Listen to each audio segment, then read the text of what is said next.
wabarakatuh. Kami dari kelompok 4 akan membahas tentang makalah Simple Present Tense. Sebelumnya, saya akan menjelaskan tentang tense.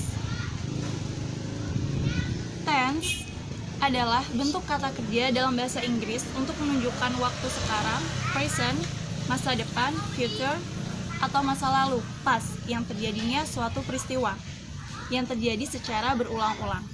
Berdasarkan penggunaan kata kerjanya, kalimat tenses dibagi menjadi dua bentuk, yaitu bentuk nominal dan bentuk verbal. Bentuk nominal adalah suatu kalimat dalam bentuk nominal yang suatu bentuk tersebut ialah kalimat dengan kata benda sebagai subjek dan tempat menggunakan kata kerja sebagai predikatnya. Kalimat seperti ini memerlukan to be sebagai predikatnya. Kemudian bentuk verbal. Kalimat dalam bentuk verbal menggunakan kata kerja atau verb sebagai predikatnya. Kemudian simple present tense.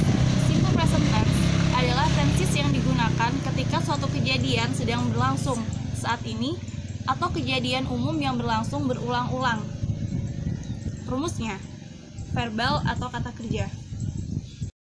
Untuk rumusnya, verbal atau kata kerja. Kalimat tanyanya menggunakan rumus subject plus verb 1 or s atau es plus object. Kemudian untuk kalimat negatifnya, rumusnya adalah subject plus do or does plus not plus verb 1 plus object. Kalimat tanyanya do or does plus subject plus verb 1 plus objek plus tanda tanya. Kemudian untuk kalimat non-verbal atau bukan kata kerja, menggunakan rumus positifnya ialah subject plus to be plus object. Untuk kalimat negatifnya, subject plus to be plus not plus object. Terakhir, untuk kalimat tanyanya, to be plus subject plus object plus tanda tanya. Selanjutnya akan dipresentasikan oleh Saudara Fahrul. Oke, melanjutkan penjelasan dari Mbak Tiara. Selanjutnya kita membahas tentang subjek dan to be-nya. Jika subjeknya seperti di kolom di atas, ya subjeknya jika menggunakan I, maka to be-nya am, you, are, dan bisa dibaca sendiri. Dan selanjutnya seperti itu. Oke. Sekarang kita lanjut pada kata ganti orang yang menggunakan verb 1, maka di sana akan mendapat tambahan s atau es gitu. Dengan contoh misalnya subjeknya I, you, we atau they, maka verbnya go ini. Go misalnya. Go maka di sana mendapat tambahan es seperti goes gitu loh, atau gas dibaca gas gitu. Terus kalau miss maka dibaca misses atau apalah itu. Lanjut pada kata kerja yang diakhiri dengan huruf y dan didahului dengan huruf konsonen, lalu akhirnya berakhiran y, maka diganti dengan i dan kemudian ditambahkan dengan es. Contohnya seperti di kolom di atas ini bisa dibaca. Misalnya study, maka di sana mendapat y-nya diganti menjadi i dan mendapat tambahan es gitu. Dan lanjutnya dengan contoh marry, maka y-nya juga diganti i dan ditambah es. Dan lanjut kata kerja yang diakhiri dengan huruf y didahului dengan huruf vokal, maka di sana ditambah lagi dengan akhiran s. Misalnya dengan play. Jadi ditambah dengan s menjadi place, seperti itu. Mungkin selanjutnya dilanjutkan dengan Mbak Fitriatus. Oke. Di sini saya akan menjelaskan macam-macam simple present tense. Macam-macam simple present tense ini terbagi menjadi 3. Yang dimana yang awal simple present tense afirmatif. Dan rumusnya subject plus verb 1 atau verb dasar are, to be, is, am, are plus object. Contohnya Susi Pujiastuti is the Ministry of Maritime Affairs and Fisheries.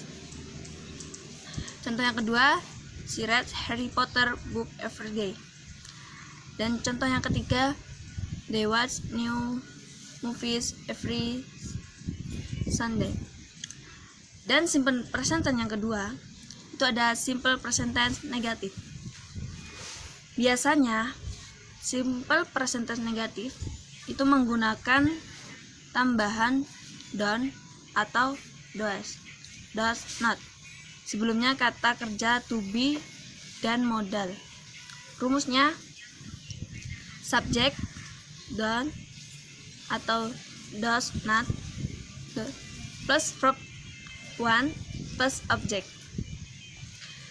Dan contohnya seperti Susi Pujiastuti is not the Ministry of Maritime Affairs and Fisheries. Dan jika kata kerja verbnya berupa to be, rumusnya subject is, am, are plus not plus object. Dan contoh-contohnya bisa kalian baca sendiri seperti yang di atas. Simple present tense yang ketiga itu simple present tense interrogatif. Biasanya present tense interrogatif itu menggunakan tambahan do atau does di depan kalimat. Rumusnya do, are, does plus subject plus verb one plus object. Kata do digunakan jika subjeknya I, you, they, we. Namun kata does digunakan jika berbentuk orang ketiga, she, he, it. Contoh simple present tense interrogatif, does she read Harry Potter book? Dan contoh selanjutnya bisa kalian baca-baca sendiri. Dan apabila kata kerja berupa to be atau modal, maka jangan menggunakan kata do atau does. Contohnya, is Susi Pujiastuti the Ministry of Maritime Affairs and Fisheries? Contoh selanjutnya juga bisa kalian lihat sendiri. Sekarang akan diterangkan oleh Mbak Diana. Bismillahirrahmanirrahim. Baik, saya akan melanjutkan presentasi dari Mbak Fitriatus Saidah, yaitu tentang ciri-ciri serta fungsi dari simple present tense. Simple present tense mempunyai beberapa ciri-ciri khusus, antara lain, yang pertama, predikat kalimat dalam bentuk tense ini selalu berupa bare infinitive, di mana pada orang ketiga tunggal kata kerjanya selalu mendapat akhiran huruf s, es, atau i, es. Selanjutnya, kalimat tanya dibentuk dengan menambahkan kata do atau does untuk kalimat verbal dan to be, am, are, is untuk kalimat nonverbal pada depan subjek. Selanjutnya, yang ketiga, ada kalimat negatif menambahkan kata do, no, atau don't, akhiran huruf s, es, atau ies dihilangkan dari kata kerjanya. Kita bisa menggunakan verb one atau verb one plus s atau is bila subjeknya she, he, atau it. Lalu menggunakan to be, am, is, atau are pada kalimat nominalnya. Lalu cenderung menggunakan adverb of frequency seperti always, often, dan usually. Menggunakan adverb of time yang menunjukkan kegiatan rutin seperti every day, every month, every week, every year, dan lain-lain. Menyatakan fakta umum yang tidak dapat dibantah. Selanjutnya, tentang simple present tense mempunyai beberapa fungsi, antara lain, yang pertama, menyatakan kegiatan sehari-hari atau daily activity. Contohnya, I go to school every day. Yang kedua, menyatakan peristiwa yang umum terjadi dan tidak bisa dibantah. Contohnya, the sunrise from the east. Yang ketiga, menyatakan permintaan atau perintah pada lawan bicara. Contohnya, please sit down, Anna. Selanjutnya, menyatakan peristiwa yang sudah dapat dipastikan akan terjadi atau dijadwalkan. Contohnya, my father will go home once a month. Lalu menunjukkan kemampuan, watak, dan sifat seseorang. Baik, terima kasih. Sekian presentasi dari kelompok 4. Mohon maaf apabila ada kesalahan kata. Assalamualaikum warahmatullahi wabarakatuh.